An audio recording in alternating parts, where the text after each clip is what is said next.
Je m'appelle Erkan et ça fait une douzaine d'années que je travaille en maraîchage bio et j'ai intégré le réseau des jardins de Cocagne il y a 2 ans, donc dans cette structure Jardin de Valériane à Rive-d'Augier.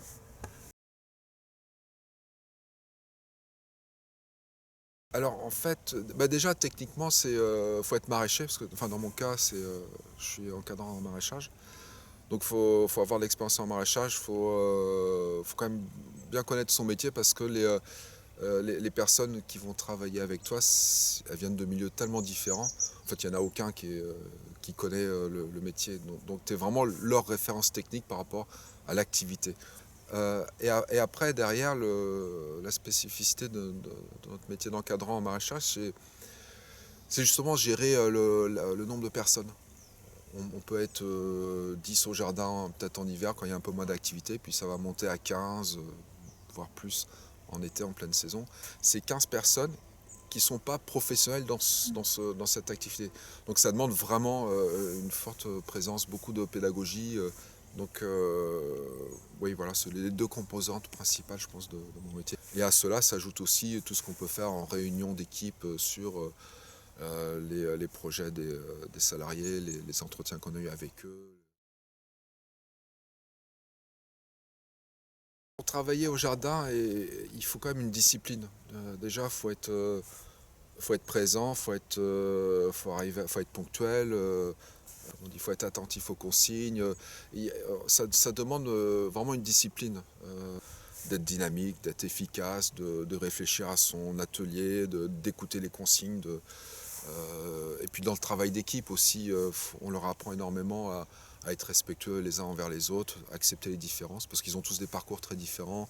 Des personnes qui passent par chez nous, bon, elles vont apprendre à cultiver un petit peu, à désherber, à planter, mais c'est pas là l'essentiel de ce qu'elles vont retenir de cette expérience. Elles vont retenir le travail d'équipe, elles vont retenir l'autonomisation, parce qu'il y en a certains, ça faisait des années qu'ils n'avaient pas travaillé, et puis là, tout d'un coup, au bout de quelques mois, ils sont autonomes, on les laisse tranquilles, on leur donne une tâche, c'est vachement valorisant. On s'est rendu compte qu'on était vraiment en mode production, en mode allez, on y va, on envoie. Et on s'est rendu compte qu'il fallait peut-être des moments où on puisse se poser un peu et puis parler plus du salarié, mieux le comprendre, mieux savoir qu'est-ce qu'il souhaiterait faire.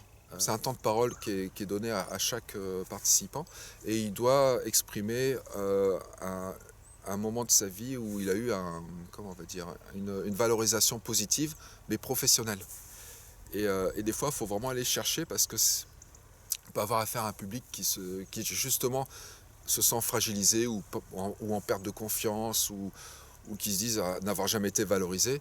Et du coup, il faut arriver à creuser pour leur dire, arriver à creuser dans leur expérience pour arriver à sortir quelque chose qu'eux, ils n'ont pas vu en fait. Voilà.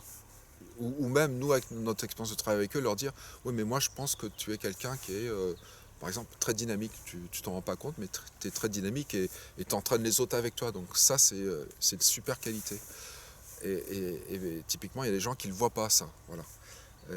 Donc valoriser, c'était vraiment que chaque salarié ait un ou plusieurs points d'accroche sur lesquels il peut vraiment quand il se présente à des employeurs, où il peut vraiment s'affirmer et puis euh, oui, se mettre sous son meilleur jour en fait. Avant qu'on ait Sève, il y avait beaucoup de discussions entre nous, mais c'était plus des discussions informelles sur tel employeur ou tel salarié. Et en fait, c'était informel et du coup, il y a une part d'information.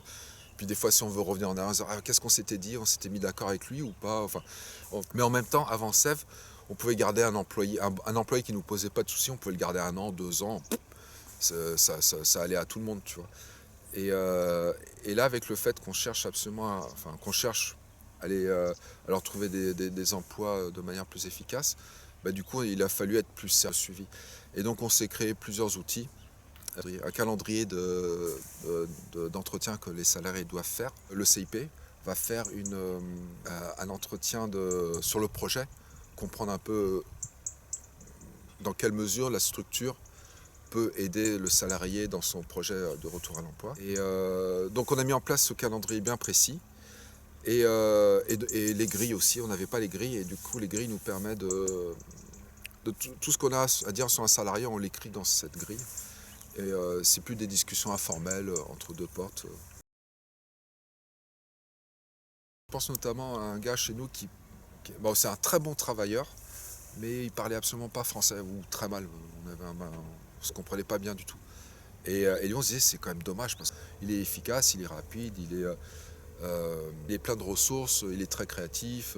On était vraiment épatés, puis on se disait c'est fou. Rien que avec cette barrière de langue, on pouvait l'imaginer, mais nulle part. Et puis en fait, on l'a envoyé le CIP l'a envoyé en stage dans une structure, et ça l'a fait tout de suite. Et ça, c'est. Alors du coup, oui, pour nous, ça nous a vraiment surpris. Ouais.